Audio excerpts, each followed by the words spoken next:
Welcome. I'm starting this video a little bit late, I guess. I'm busy trying to refurbish a Lucas starter motor. The exact model number is an M35K in this case. I think this is the 5th week of 1976 and it's a 12-volt starter. And interesting things, the Austin Minis were manufactured back in South Africa, and this is where this starter motor has come from. I believe that the K is very similar to the J series, and I've actually ordered myself a pair of brushes, and that was actually the job that I wanted to do.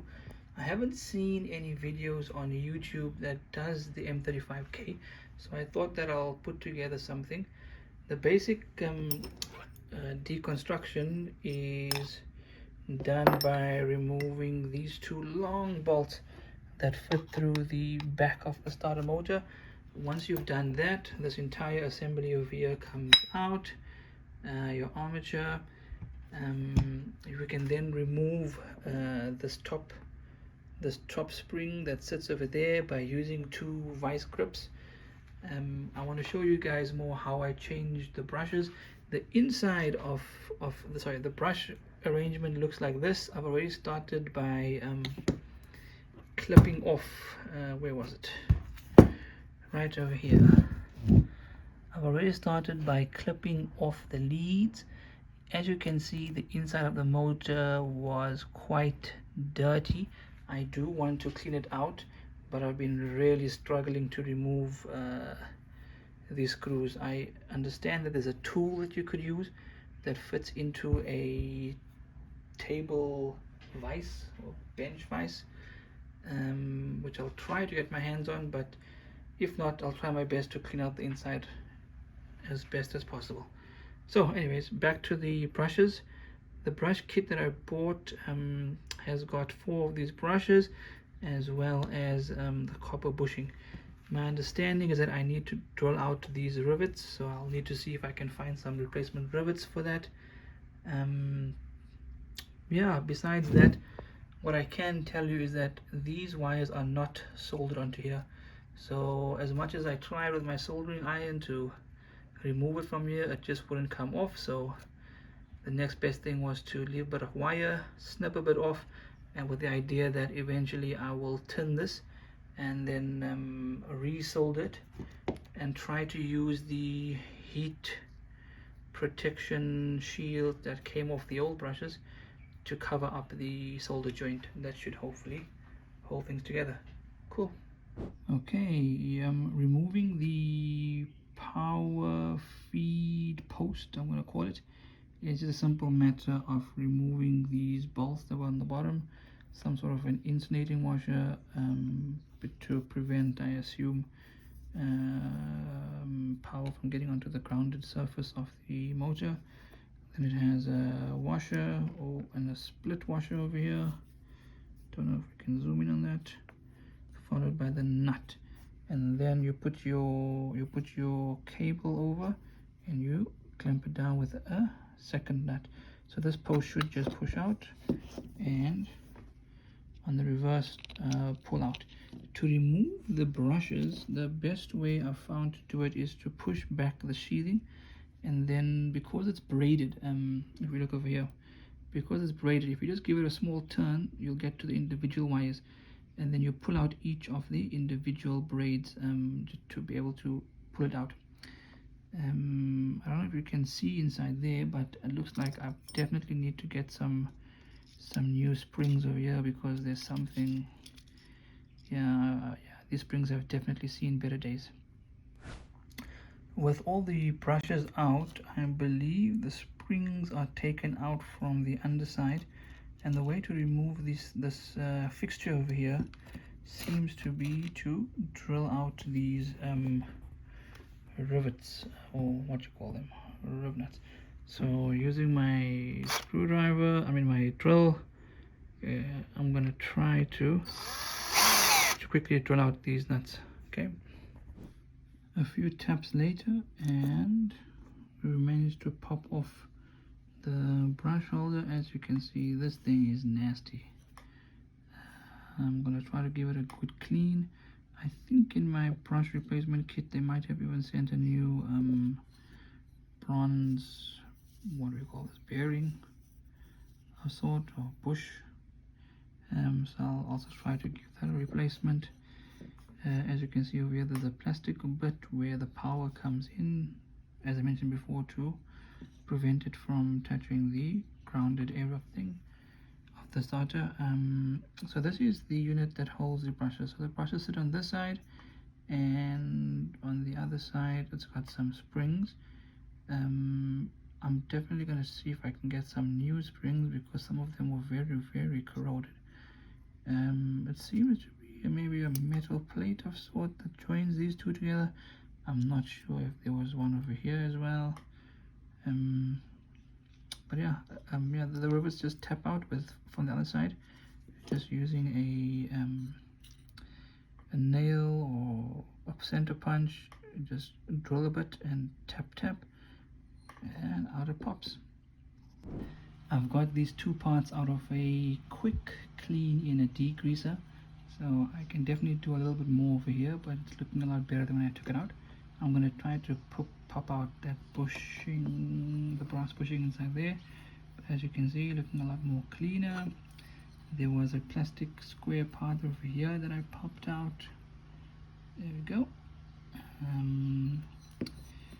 Just one interesting thing that I wanted to mention was there's no need to pull out the brushes from the top of the unit. They actually come out quite easily. It's actually pretty interesting. There's a little inscription over here on the brush that I found which says Lucas 544. They had the time in those days to stamp brushes, I guess.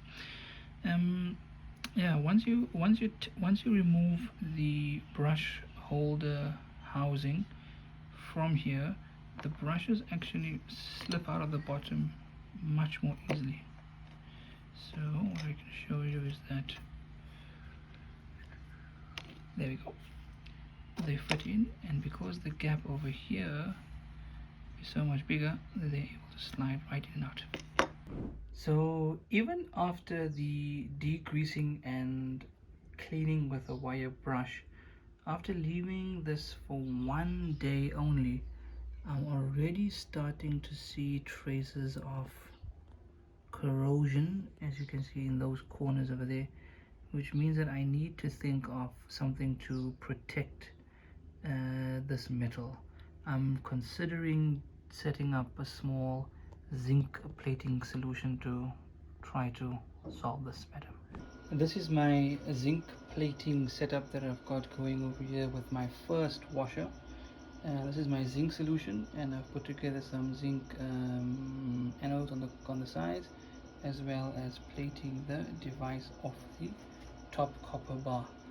My setup is as follows. I've got a hydrochloric acid solution over here at about 15%. This is just a bit of dirty water that I've been rinsing in. I've got a bucket for the degrease step as well, with some Prepsol, as well as on this side the yellow passivate, which I'm going to try soon. So right now I've had this going for about 5 minutes in this bath, and it's definitely changed color. What I can show you guys is look at the wire, and you'll be able to see the zinc plating that is definitely taking place over there. The brush kit has arrived. This is what I managed to find locally. Starter kit for a M35K/K, and what comes in the package is basically the brushes and a few of the bushes from the starter. So I'm going to show you how I've got some of my parts laid out at the moment. I cleaned up the housing, as well as fixed a little bit of a crack that was there with some super glue, so that's good to go. I cleaned up this plastic bit a little bit.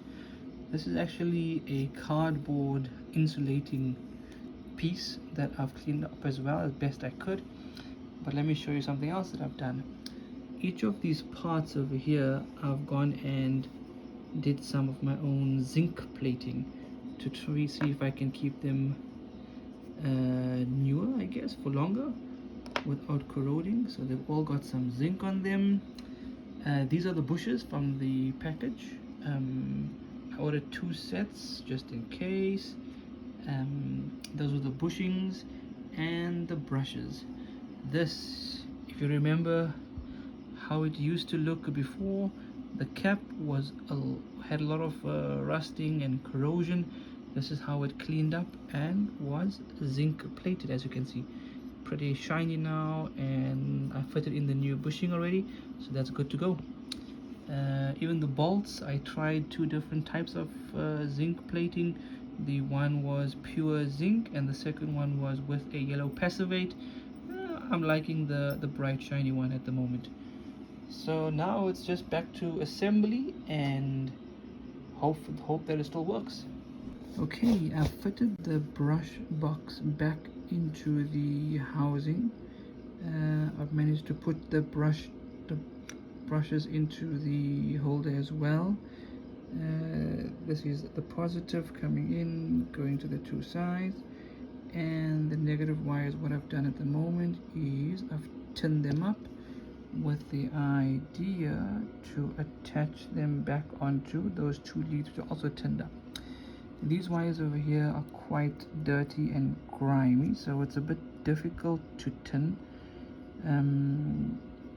A small trick to use is to kind of clean the wires as best you can with some I don't know, some water or something, and then using maybe a small file, give it a little bit of a file along just to get some of the copper exposed. And once you have the copper exposed, using your soldering iron, just keep heat and adding solder. Yes, some of it will definitely fall off, but slowly but surely the solder will take to the wires and you'll get like a little bit of solder tinned, which will help for the joining of the wires at the next stage. Cool. Oh yes, the rivets that I managed to use were these knockover rivets.